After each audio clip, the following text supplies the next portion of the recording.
Take picture. Stop recording video. Button. There we go. Speech off. Never mind. Hey, brothers and sisters. What's up? I just did something stupid. I just had a bit of rambling, and well, maybe I'm kind of glad. Maybe there's a reason I didn't do it, but I just rambled, thought it was recording, but whatever. Stinking phone. Anyways, what's up? I hope you guys are all having a good day, and hopefully you guys had a great Thanksgiving.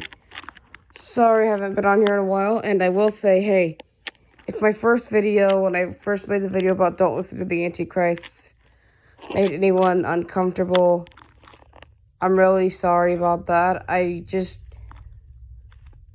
a very honest person. I'm one of the, I'm not necessarily, because, there are people who, they say Christianity is divided, you got people who are more the law, and then you have people who are more grace. You have justice and mercy. Not that Christians should live under the law and all that stuff, or free from the law. You got some people who are more like, I'm trying to do the best. I love Jesus, and I'm still trying to do my best. Because it's a fine line between you don't want to live under the law, but at the same time, you don't want to abuse God's grace either. Mm-hmm. Like, I don't want to abuse your grace. God, I need it every day. It's the only thing that ever really makes me want to change. Sorry for my cruddy singing. I have a bit of a cold. But, so I thought I today would, go over my full testimony. And, have a conversation about, just a bunch of stuff. So, I was born in, Santa Barbara County. The city was Santa Maria, California. To, a mom who, well, I will say this. She was a bit of a victimizer. She was a bit of a victim. She always had to play the victim.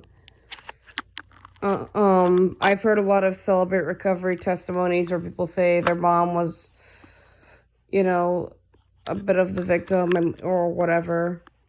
They're not having a bash fest. They're just, saying where, their mom was a victim or whatever.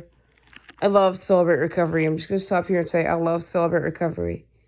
I haven't been in a while because I've been sick or I've been tired or whatever, but I'm going to go back. But I grew up to a mother who was a very manipulative person who always, was a victim. And if I didn't want to see her, if I didn't want to talk to her, she'd cry. Or she said, I did this for you. I was in the hospital with you. I never left your side. Or, I've done this for you. I've done that for you. Da-da-da-da-da-da-da-da. I'm grateful. I'm grateful for what she's done. But that does not outweigh the bad things she's done. Yes. Physically, she's a good mom. Emotionally, no. Same with my stepfather. I never knew my real father. And the messed up thing about it is, I thought the man who was my stepfather was really my father. I mean, I guess there were clues that he wasn't, but, yeah. I mean, because I was at their wedding. But, I did find out the truth about my real father. My father makes my stepfather a saint. That's all I'm saying on that. But, because my mom said my real father didn't pay for anything for me. He didn't care about nothing. He didn't pay Mom took care of everything. You didn't pay for anything, as far as I went. But, like I said, I didn't know that till recently. I wish she would have been upfront with me and told me, but oh well. And she got mad because I didn't ask her. Because I asked, because my grandparents mentioned it, but whatever. So, grew up in, a household with a victimizer and a tyrant who thought he could throw his weight around for a father. If you made them upset or even bugged, like, if you were just being a kid, like, playing 20 questions or just misbehaving or just acting out, being a brat like some little kids do. A lot of little kids do. Or, if you had an accident, you got the belt or the spoon. And they'd tell you sometimes to get out of their face. If you really got on their bad side. I came to fear my parents.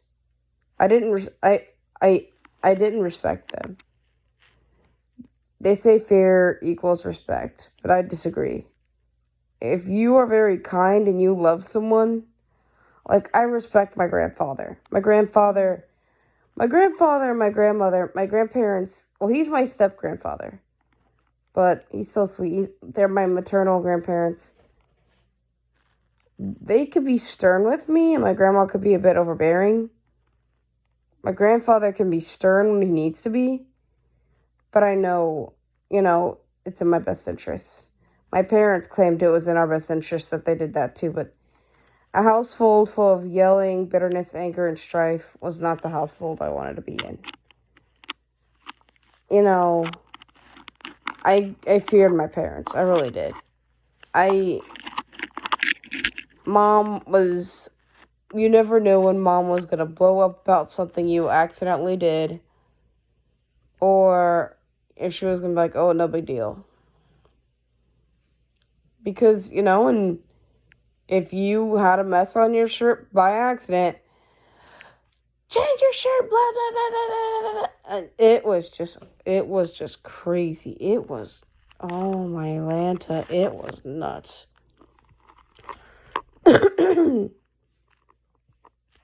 At the time, I had 2 younger brothers and a younger sister. I would have a little brother later, but that, another little brother. But it was just pandemonium. And, my siblings said, well, that's just how mom and dad are. They say they mean well. And you know what? I think for me, it's how you say stuff. It's not what you say. It's how you say it. There's, sweetheart, you got a bit of a stain on that shirt. Versus, go change your shirt, rah, rah, rah, rah, rah, rah, rah. Basically, rah, rah, rahing is my friend's way of saying yelling. My friend and I's way of saying yelling. If we say someone's having a rah, rah, rah fest, it's a yelling and shouting fest. But it never seemed like our parents considered our feelings. And I grew up in that kind of household, fear, anger, bitterness, resentment, all kinds of stuff.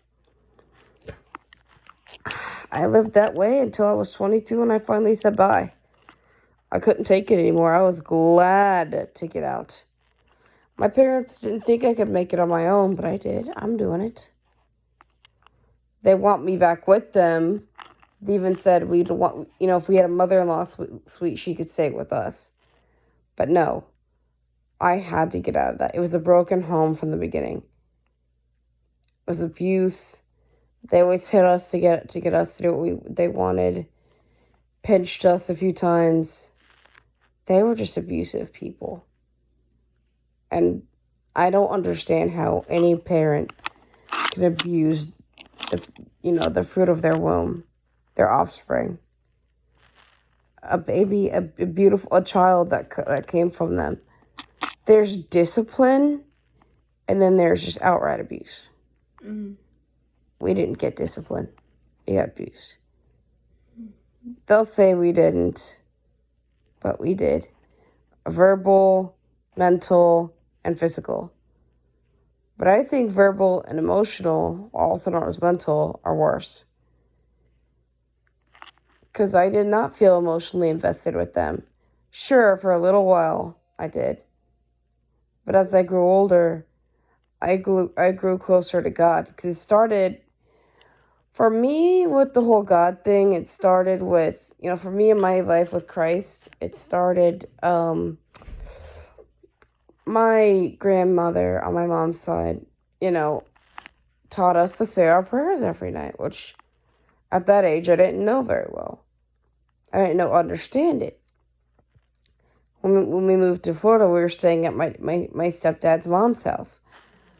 And, we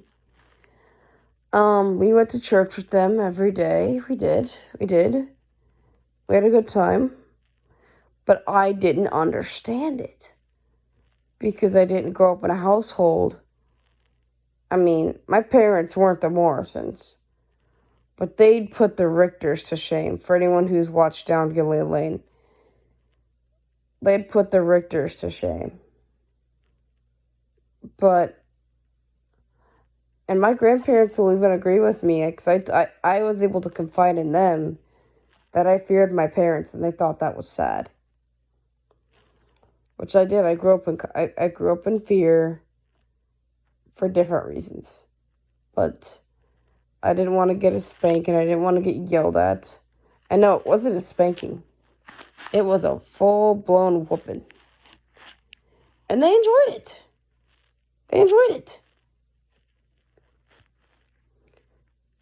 But and they could put a sailor to shame with how much they swore. They could put a sailor to shame with how much they swore. But you know what? I knew there was something better than this. I love them. I do. And I love them. But when I grew older, I started getting an interest in God. Because of my grandma's prayers and at church and everything. And one day, I was hanging out. Our teacher, very nice teacher, Miss B, she knows who she is. Miss B, shout out, hey Miss B, if you're watching this, hi. But, Miss B had a friend of hers come. I guess Miss B had a lot of work to do. Miss B had a friend of hers, named Molly come. And Molly took us outside. Because Miss B had a lot of stuff to do. It was me, my friend Leon at the time, but then we dated. My friend Eduardo, my friend Sarah, and this other kid named Tyler. So we were outside hanging out, and I started talking to Molly about Christ. And shout out to all the friends I mentioned. Hey guys, miss you Leon, miss you bud, have fun upstairs, have fun in heaven, man, I love you. Anyways.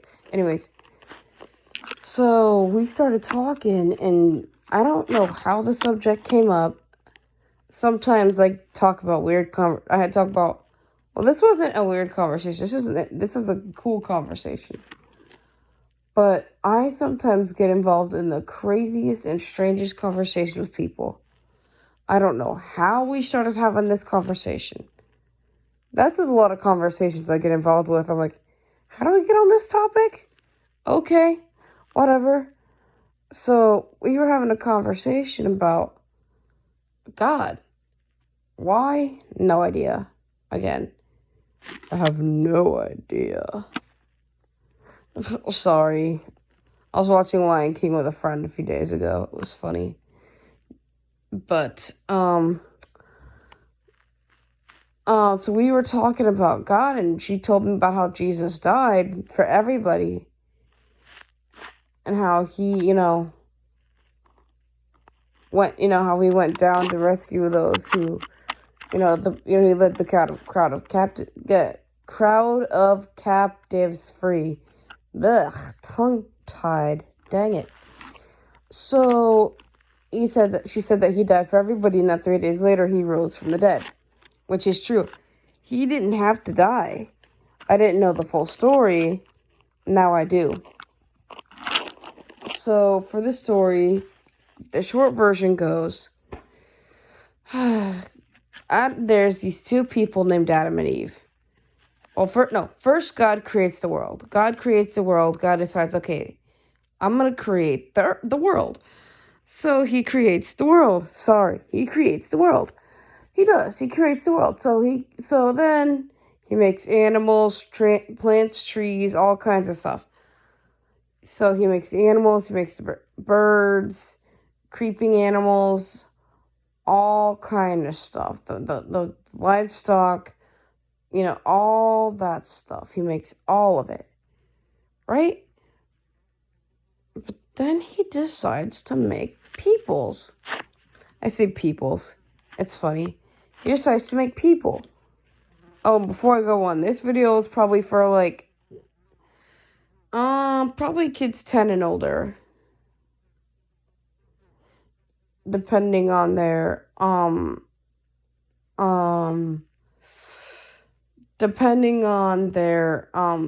ability to understand. Because everyone's ability to understand is different. But, and this should be seen, for, like I said, kids who are around 10 or older, preteens. So, anyways, God makes people. He makes this, he formed a man from the dust of the ground. And he called this guy Adam. And God, brought all the creatures to Adam because he made the oceans, everything. He made the sea creatures, the land creatures, the oceans, everything in the world you see today was created by God. So God told this guy, Adam, hey, name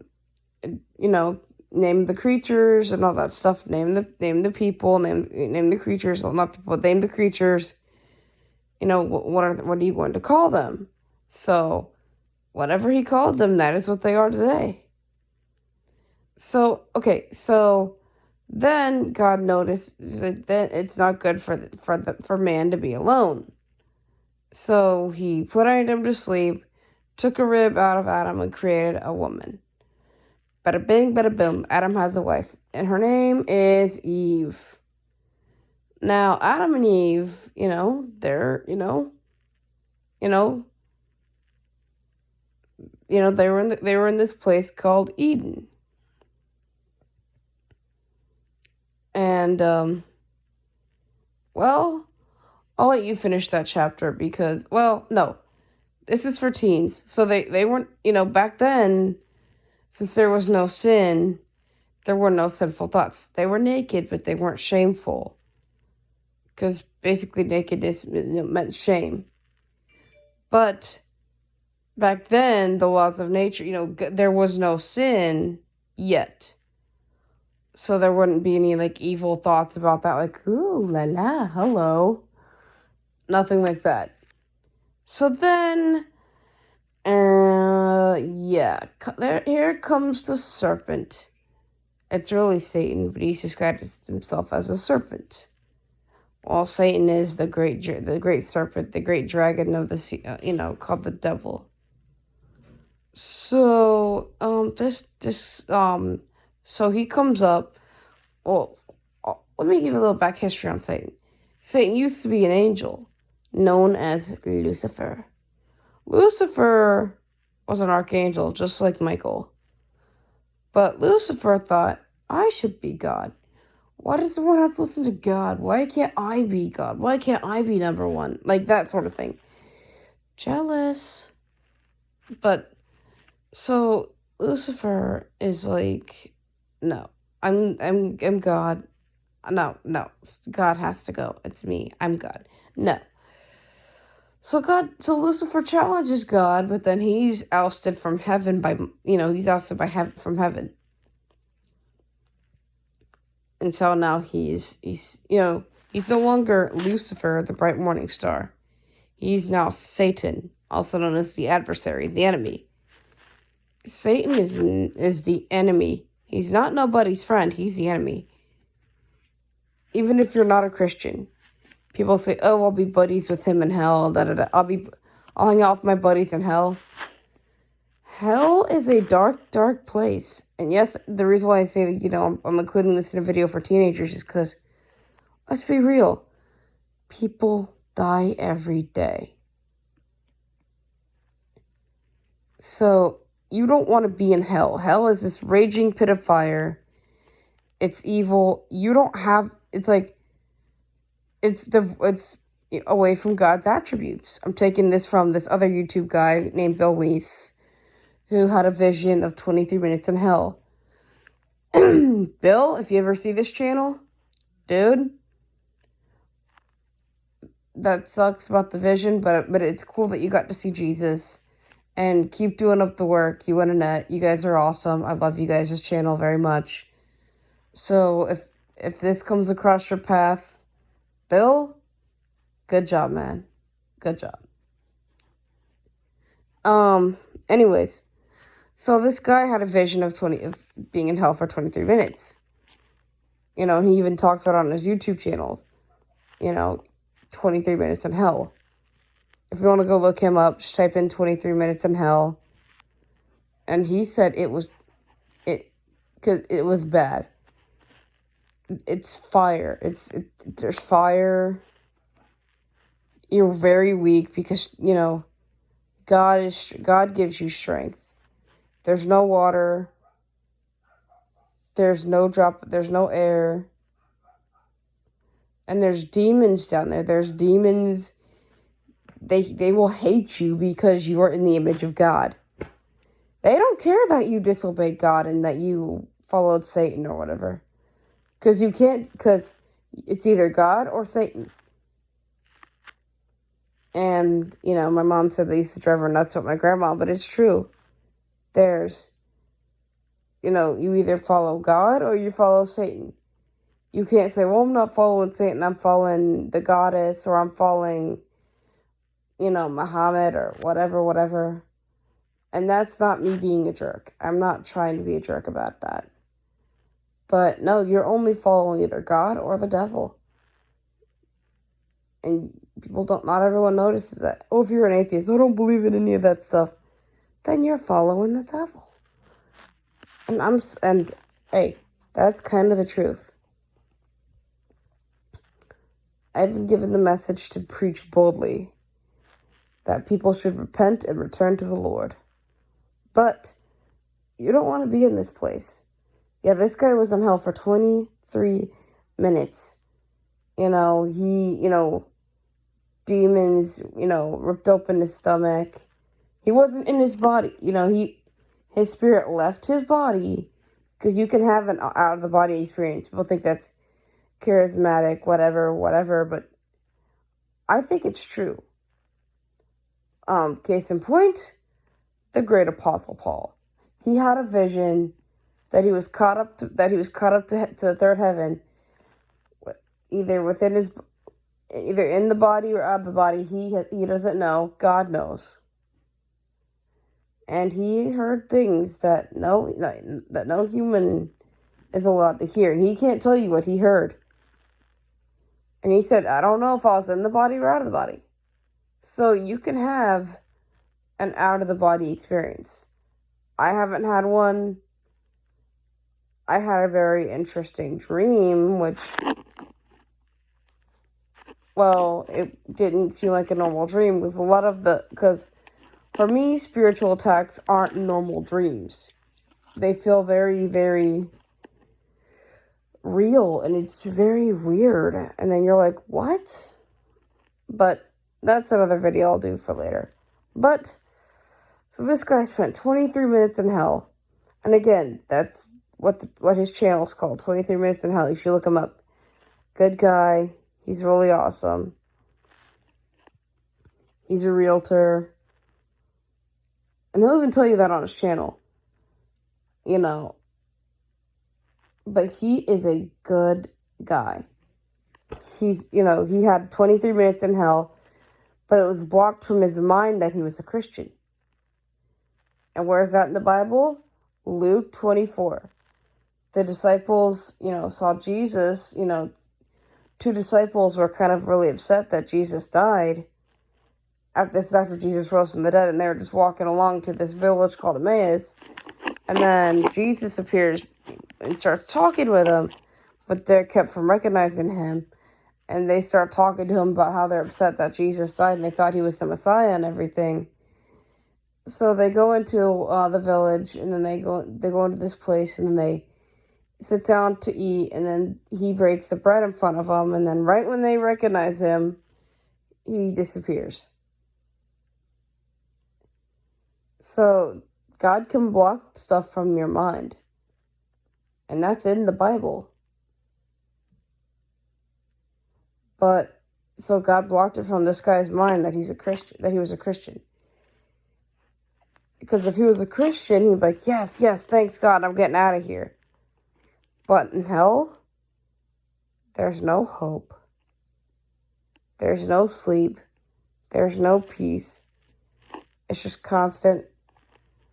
Like, I don't know about anyone else, but I get heat sick. If it's too hot, I feel sick and I feel nasty. I'm like, ugh, no. I feel like I'm going to hurl. I know it's gross. But if I get too hot, that's how I feel. Imagine that, but much worse. Because, a lot of people have said hell's at the center of the earth. And that is hot. The center of the earth is hot, hot, hot. But you're not upon the earth. You're under the center of the earth. And God's not going to give you any blessings. Because a lot of his blessings he gives to people on the earth. But if you're in hell, you're not his child. Not everyone on this earth is God's child. Because God is everybody's creator. But he's not your father until you invite him in. Other people will tell you otherwise. But no, God is not your father. He's your unless you invite him in. You have to accept Christ as your Lord. And accept that Jesus died for you. And that he was buried and then rose on the third day. And that he ascended to heaven. And is at the right hand of the Father. So, and people say, oh, well, because I have some people in my life that I know, I love them very much. But they said, all religions, all religious people are God's children. No. Religion and relationship are two different things. And something people gotta know. Religion is going through a bunch of rituals and blah, blah, blah, blah, blah. Relationship is talking to God. Yes. You're doing what's right. You're trying not to swear, or you're trying to do, good things, but that's not because of a religious system. It's because you love God. You want to be nice. You want to do what's right because you love God, not because, oh, I'm a religious person serving God. No. You want to do things the right way because you love God. Love, L-O-V-E. L-O-L-O-L-O-L-O-V-E. L-O-L-O-L-O. Yeah, love. You want to love God. It's not about serving. It's not about how much money do I give. Okay, it is about serving. But some people serve others to look good. Pharisees. And Jesus warned them Pharisee-like people. You want to love God. And yes, we do what is right and stop swearing or stop being a thief or stop smoking, stop doing XYZ. Because we love God. We love God. That's why we do what we do. And when we love him, he's our Father. And we say, Lord, I accept, God, I accept Jesus Christ as my Lord and Savior, and I want to live for him. I know that he died, buried, and was risen for me. And I will stand on that truth. And I will admit it through the precious blood of the Messiah. Yes, Jesus is our Messiah. Jesus is our Lord. If we believe that he died and buried and was resurrected. But you gotta be warned of false teachers. My friend Jamie said that he didn't know if I was teaching the truth because I was preaching judgment. Someone told me this. Every true prophet will preach on judgment. They don't always because I'm sorry for anyone who has a problem, but Christianity isn't always roses and butterflies. No. There is judgment for non-believers, and you have to realize that. And there's also going to be persecution. I myself don't like talking about persecution. I'll tell you this story. When I was in 8th grade, I had a teacher, Mr. Worthington, my Atlanta. We were studying history in World War II, and I don't like saying this word, the Holocaust. He was talking about what those Germans, those people did to the Jews. I am no Jew, though I go to a Messianic fellowship. I'm a Messianic convert. Well, actually, I'm just a non-denominational because you know what? Because I've gone to Messianic churches, I've gone to Presbyterian, Methodist. I've gone to a bunch of different churches with friends. And they preach the same stuff. I don't see why we have to have different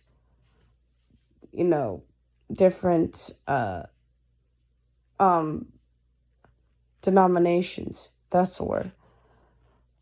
We all believe Christ. Why does there have to be Presbyterian, Baptist, Methodist, this, that, and the third? We all believe in God. We all believe that his son is Jesus Christ. But anyway, so I had, this teacher really was into it and talked about a bunch of stuff that I won't talk about.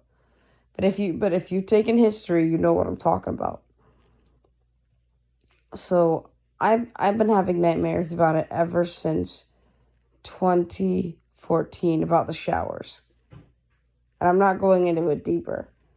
And then one time we were on an Amtrak train coming, to where we were going to visit my friend's grandparents. And there was this sound on the train that sounded like one of those showers, and I flipped. Because I was half asleep and I was kind of nervous because I didn't like this second train much. First train was easier to handle. But I flipped out. I was like, what? No. I flipped out, and it didn't end so well. But I know for Christians, persecution happens. Verbal or physical or emotional, it happens. It's a topic that I don't like talking about because it gives me nightmares and it's creepy, but you know what? It's something we have to talk about.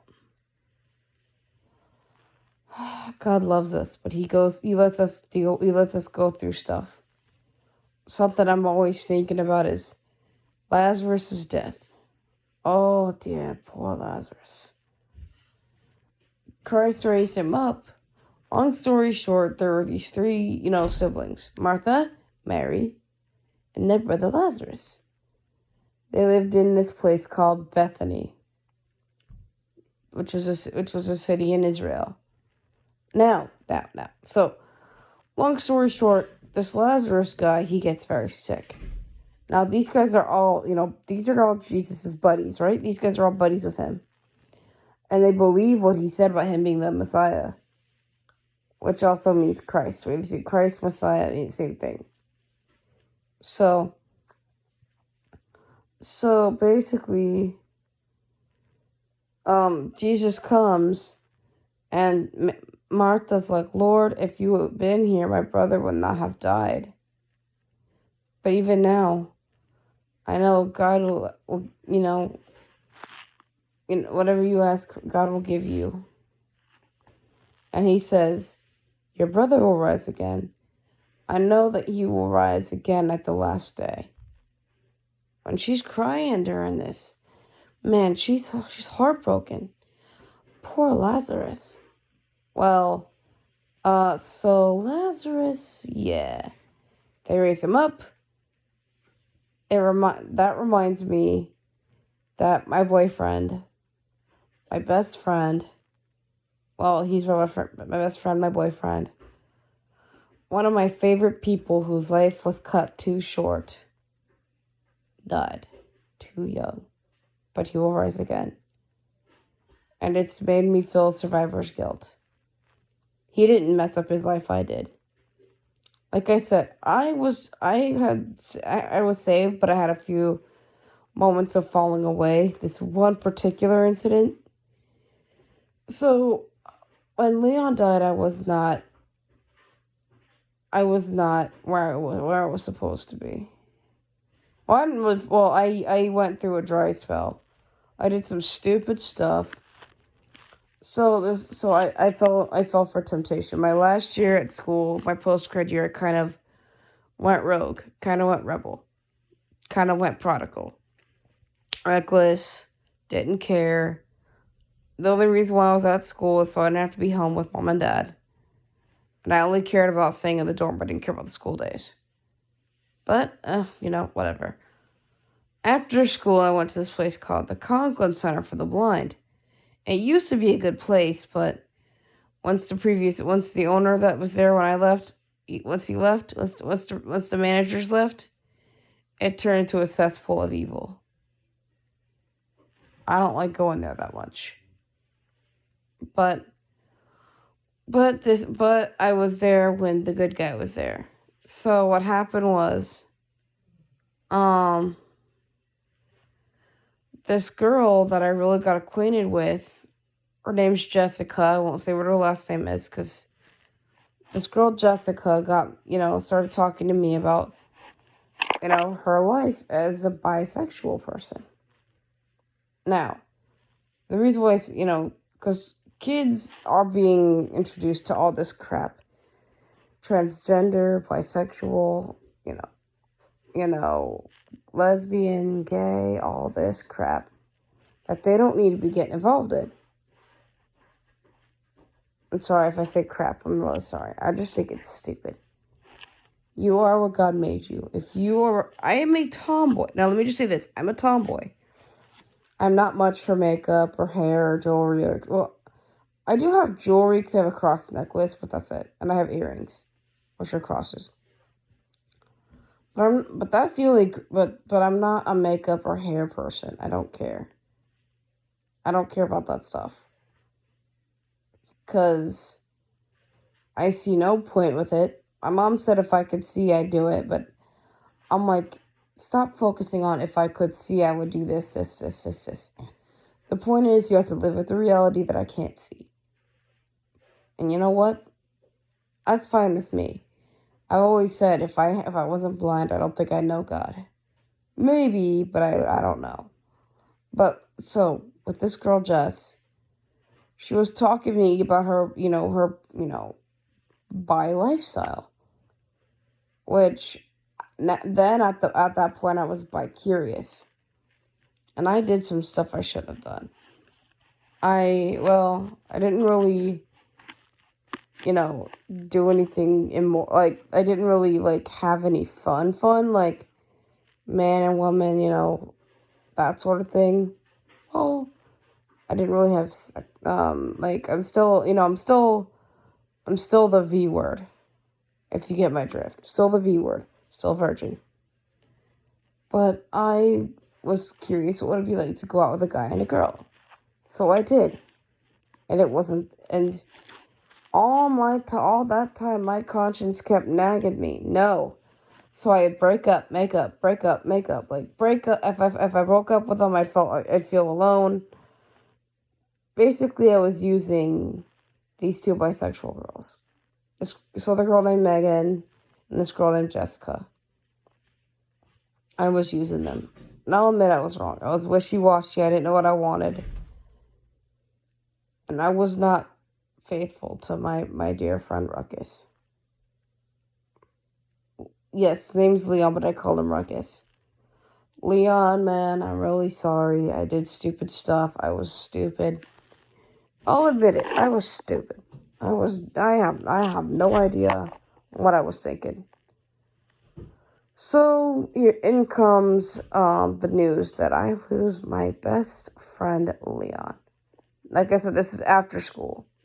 After we left school. He died. Well, I found out the news January 8th, but he died January 7th. Probably January 7th or January 8th, around that time. We don't know. But the remarkable thing was his mom did get a revelation from God that she was going to lose her son. And a lot of other people knew about it. I don't know why I wasn't included on it, but you know what? Whatever.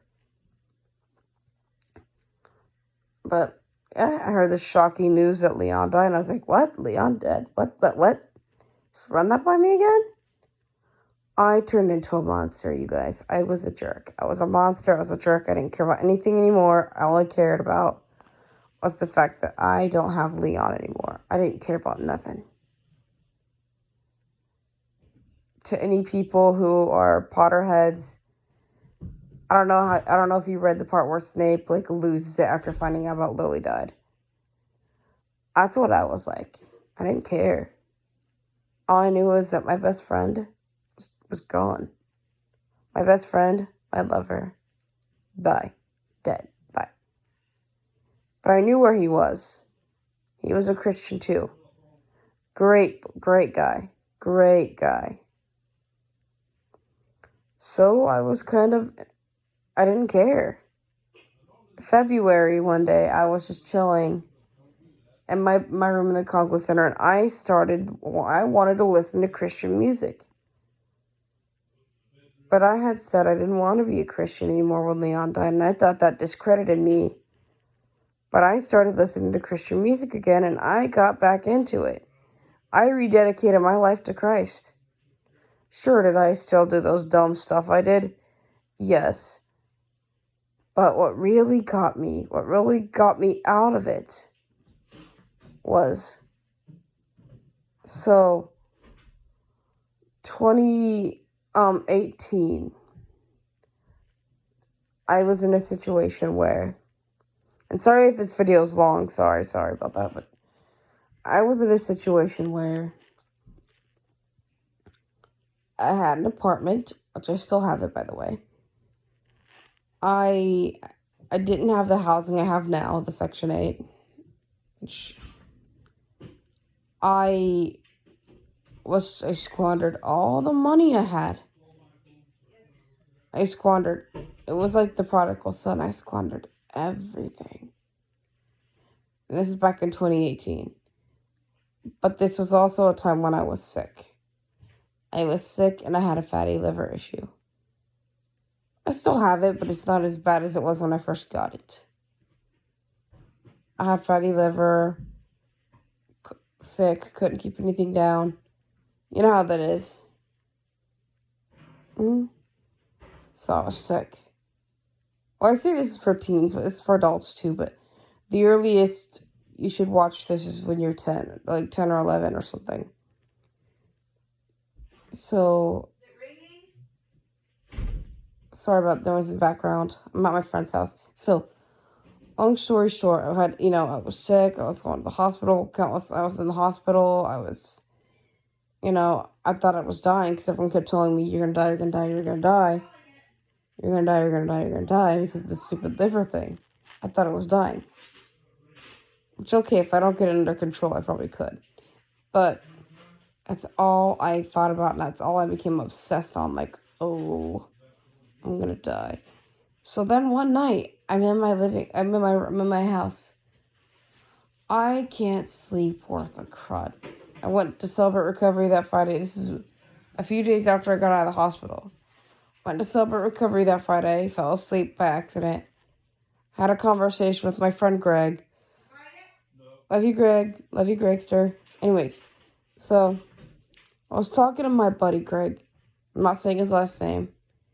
And we had a conversation about what would happen if I died. He goes, all that would be left would be a body. Your spirit would be in heaven. Death is like a shadow, people. If you're a Christian, it's not painful. Okay, the way you die might be painful, but death itself is not painful. It's not painful if you're a Christian. If you are a Christian. If you're not a Christian, it's painful. But if you are a Christian, the angels will come and collect you and take you to heaven. If you are a Christian, you're going home. See ya. Because for Christians, this world should not be our home. This world is not our home. And you shouldn't think of this crazy world as our home. Like, my house at Daytona Beach, not my house. It's a house, but it's not home. I'm not saying where in Daytona, but my house, not my house. I'm living there, but it's not my house. You know what I'm saying? We are sojourners and foreigners in this world. This is not our home country. The U.S. or wherever you live is not your home country if you're a Christian. You are citizens of heaven, which means bye-bye to everybody else. See ya! But, long story short, one night, I sat there, because that day I had to go to the hospital because I wasn't feeling so well. And that night when they released me, I asked if someone, because they sometimes have, they can arrange transport to get you home. But they weren't able to that night. And they said I had to get my own way home. And I said I didn't have any money. And I sat there. What am I going to do? What am I going to do? Well, I remember there's this guy, at this church I like. I go there for Celebrate Recovery. Let me talk about Celebrate Recovery for a second. Celebrate Recovery is this place where you can go if you have any addictions, if you're addicted to, if you have a substance abuse issue, alcohol, illegal junk you're not supposed to have, all that crap. Celebrate Recovery is supposed to help you. It's a Christian-based program. Sure, there's AA, Alcoholics Anonymous, or NA, Narcotics Anonymous. Yes, the reason I say this is for kids, because some kids do partake of that stuff. So, Celebrate Recovery is for people trying to get off that stuff. Or if you have anger problems, or you're dealing with grief, or whatever. Because it's not just for that stuff, because that was not me. Sure, I'll have a glass of wine, or, a pina colada, or a margarita every now and then, because I don't believe that. There's a passage in Romans about, it's mainly talking about meat versus vegetables. And Paul says, if you believe it's all right to eat meat, then eat meat. If you don't, then don't. But don't eat it in front of someone who's offended by it. It's the same with if you want to go to the let's say you want to go to Olive Garden with your friend Bob.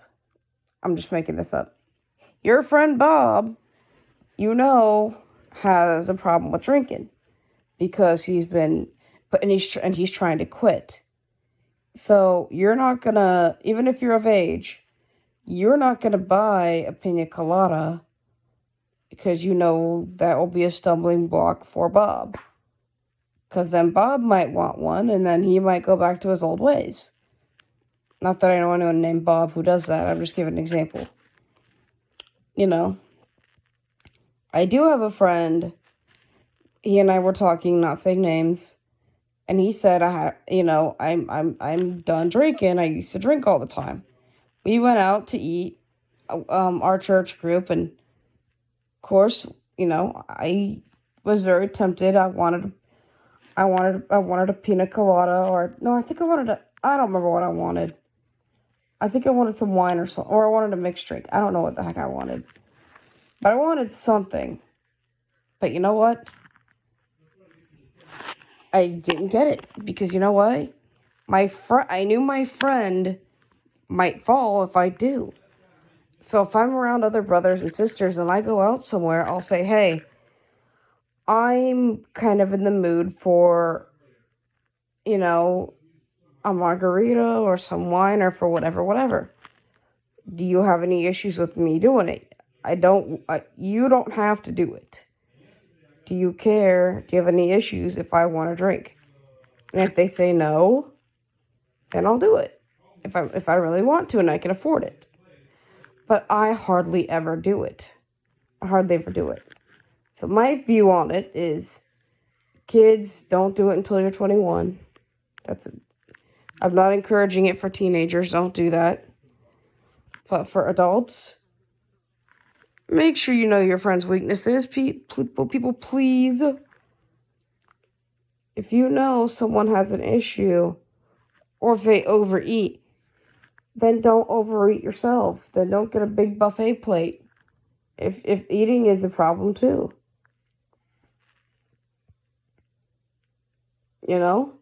One time I was talking about in Celebrate Recovery I mentioned something about going out with some friends and getting pina colada, and I was like, oops, you're not supposed to talk about that. A friend of mine was like, hey, Shy, forget, don't talk about that, or don't mention food because you don't know what it could be triggering. Don't mention that you got pancakes and whatever at Cracker Barrel. It's hard not to, but you know what? They're right, because you don't want to tempt anybody. You don't want to weaken somebody. Because there's people with triggers. And don't bring food to CR unless they're having a dinner. So, yeah. So, where was I? So, be mindful of others, people. Be mindful. But let me tell you, when that boy Ruckus died, Leon, I call him Ruckus, but sorry, I had a swat a fly on me. So when Leon died, I was a monster. I was a jerk to everybody. I didn't care. All I knew was that my world was crumbling. My world had crumbled. My world went by. I still sometimes feel that today. Like, I miss Leon. For 5 years, Leon Stewart was my everything. And when he was ripped away from me, I was nuts. But I came back to God a month later. Well, but then I started doing stupid stuff again. But I'll tell you, that night, so let me talk about that night, right? So that night I changed and quit doing that. Well, there were a couple more times after that night when I fell into that trap, but only for a few moments. Until I was like, oh no, I don't need to do this again. Let me get out of it. So I stopped. And I stopped talking to that person, those people. I still love them. They were funny to hang out with. But they both were only focusing on themselves and what they want. Sinful people, let me just tell you this. Don't confront someone in their sin, because, well, you can, but just be like, hey, don't be all judgmental, like, you're going to hell for that. And I'll be like, hey, God does not approve. I don't want to be rude, but God does not approve of XYZ. Yes, I say XYZ because there's so many things out there. So that night, I mourned deeply for my sins. So there's a passage in Matthew that says, blessed are those who mourn, for they shall be comforted. Well, it's also in Luke. Woe to you who laugh now, for you will weep. Blessed are you who weep now, because you will laugh. But I thought that meant like mourning for someone who died. And then I watched a Down Gilead Lane episode. Down Gilead Lane has a lot of godly principles. It's by this program called Children's Bible Hour. Children's Bible Hour Ministries. CBH Ministries. But they're so great. So in this story, this one girl was talking to this other girl because this young girl who's only about 12 by now. So they were having a conversation. She was having a conversation with this junior girl who, and they were having a conversation.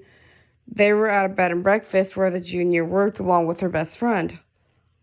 Or her best friend was doing something else. Forget what she was doing, but so young Maya Richter asks her friend Becca Taylor, because they were talking about the Beatitudes, because Maya did not come from a Christian family. Her mom was a controlling, person, and her mom was also a backstabber and only cared about herself and was also a scammer. She was a bad person. Her father was not necessarily a bad person, but he did if something he wanted, he would get it because, they were that family. We're Richters, we're rich, we do what we want. Because we're that family. That's how they were. And she had an older sister who was all into fashion, just like her mom. Fashion, power, all that stuff. She thought she'd be a leader because she's powerful, because she's a Richter. No, that's what their family was called, the Richters. So, she had an older brother who was always a drunk. He was a drunk, he was a jerk. He was not a nice guy. But he would soon be saved in that season. And Maya grew up with that family who didn't hardly ever appreciate her, always being rude to her siblings, always bully her. And her parents never talked about, because you got two contrasting families. You got the loving Morrison parents who love their kids very much. They'll call their kids out if they misbehave. And some of their kids have gone through rebellious periods. But they usually always come back to God. They're a godly Christian family, along with the Taylors, along with the Taylor dad Ben, and his twins Luke and Becca. Their mom used to be their mom ran away. Their mom left them when they were young, but then she came back to them. But not only back to them, she found God. And she found God, and though she was dying of cancer, she found God, and she even said it's not like a deathbed thing, but she wanted to find God because she saw God's work in her children and her ex-husband's lives, and in the lives of other Christians that she's met, like she's became friends again with Mrs. Morrison. But she also saw the evil in this world in the eyes of Monica Richter. Because Monica Richter was a nasty piece of work. And so Monica Richter tried to manipulate Joan to get on her side. So Joan saw evil and she saw good and realized she didn't want to be selfish like Monica anymore. She became good. And she got close with her kids again. And then right when she got close with her kids and her husband, ta-da! By cancer, she died. She died. That cancer kicked in and she went by. And they were all hurt. They were all struggling with it. And it reminds me of how I felt with Leon's death. But they didn't mourn just because they were sad. That's mourning because you're sad. And that's what I thought too, because I didn't understand. Blessed are those who mourn, for they shall be comforted. But the way Becca told Maya, it's like no, because Becca thought that too. But then she found out from this lady who they're all friends with, named Grace Andrews. She's a blind lady. She has a guide dog named Finn, and she is always just an encourager She's like Barnabas. She's like Barnabas. She's an encourager. Except for son of encouragement, it's a daughter. She's a daughter of encouragement. She's so sweet, and she is just such a sweetheart considering what happened to her. So with her story is her parents, they died in a car accident by Tom Richter, who is the father of young Maya Richter and her sister and brother. Well, Grace has become friends with the Morrisons and Maya and the Taylors. And, so she told Becca, no. Mourning, blessed are those who mourn, does not mean mourning for people who died. Although I will say, Jesus is the only comfort for those who have lost somebody. And I can attest to that. I've lost somebody. And I miss them greatly. But mourning means mourning for your sins.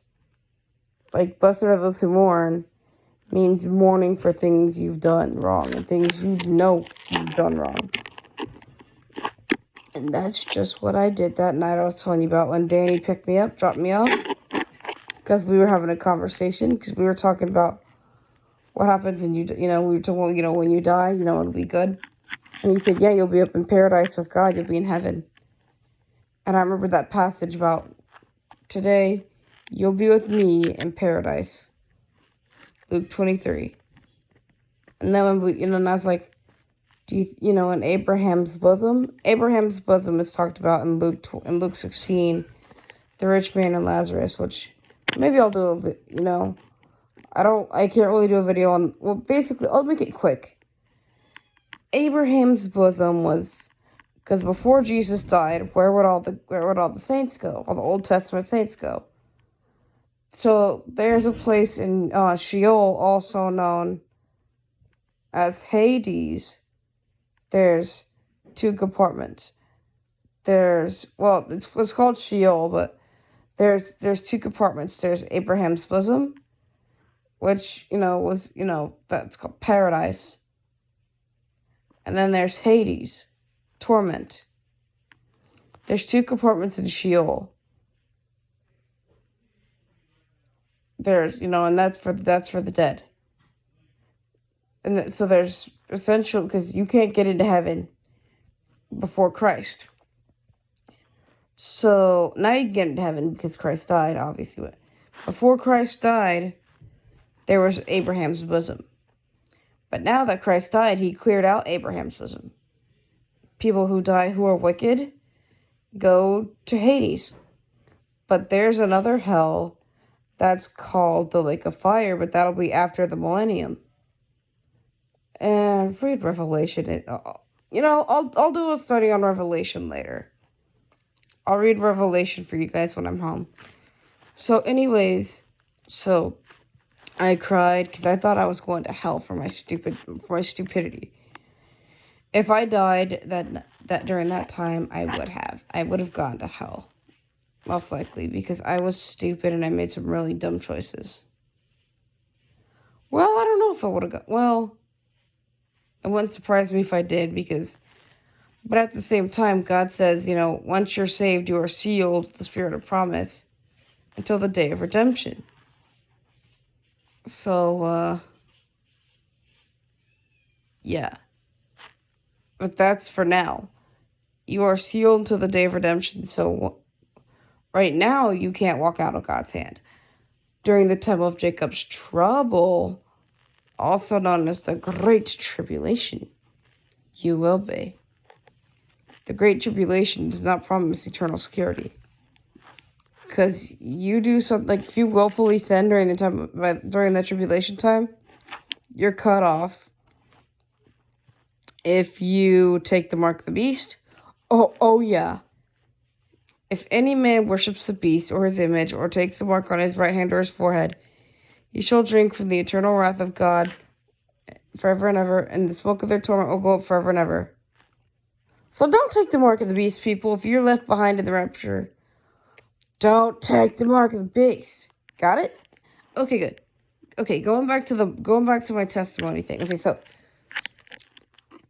I get home from the hospital, thanks to my friend Danny. Love you, Danny. You know who you are. If you watch this, thanks, Danny. Love you. Anyways. Get home. I try to sleep, but for some reason, I can't sleep. And that was the last night I ever slept in my bed, because I always sleep on the couch. Unless a friend comes over and they want to sleep on the couch, but usually I sleep on the couch. I don't know why, don't ask me, but I always sleep on the couch at my house. I always sleep on the couch. I let my friends have my bed if they come over. So, anyways, blessed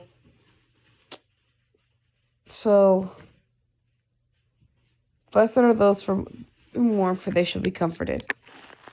Oh, I did. I sat there on that couch. Sorry about all the noise. Sorry about the background noise. I sat there on that couch and I had a crying fest. Oh, I cried for hours and hours and hours and hours and hours. I cried. I realized what a jerk I've been, what a prodigal I've been, and how stupid I was. How could I have been so blind to the truth?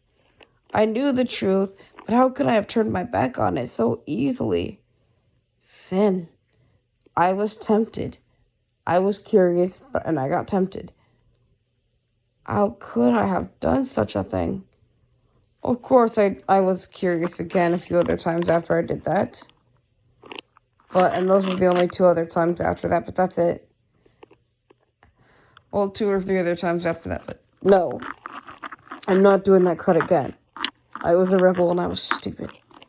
I cried, because my friend Jamie was like, what about your come to Jesus moment? Oh, I could still do it again. Nope, every time I do something really bad I know is wrong, there's a war within me. And I usually abandon what I was doing that was wrong.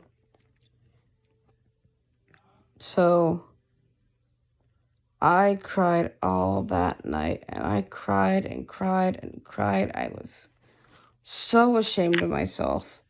I couldn't believe I did that.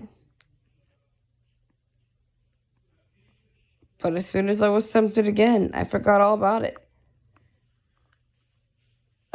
But you know what, guys? Don't be tempted by stuff that you know is wrong. Don't be. But you know how it starts? I just want to be a friend to them, and then they start talking to me about all that crap again. And then you know what? I'll start getting back into it. So no.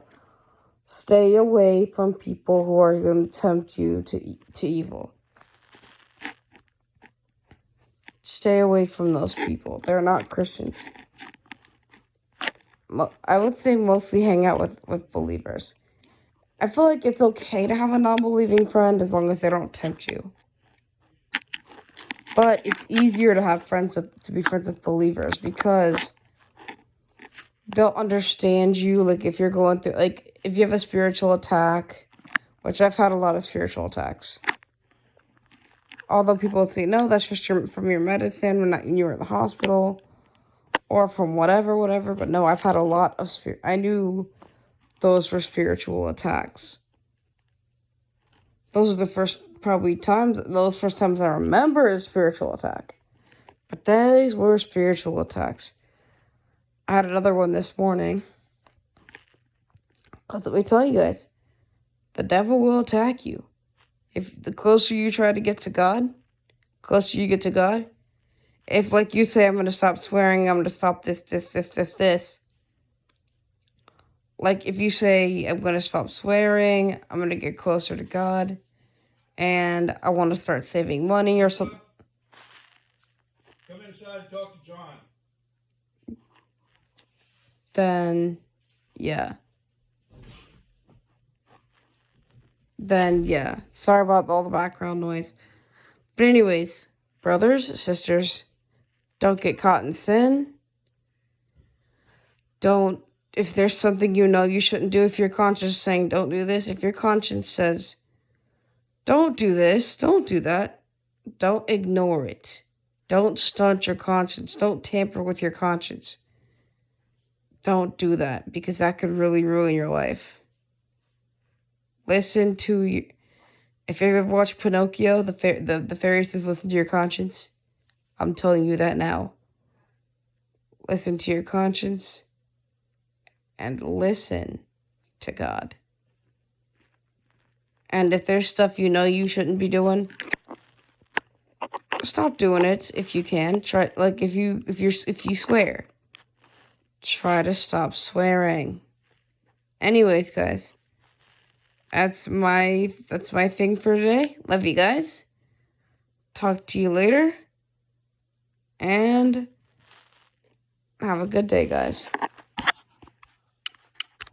Take picture. Take picture. Take picture. Stop recording video. 1 hour. Stop recording.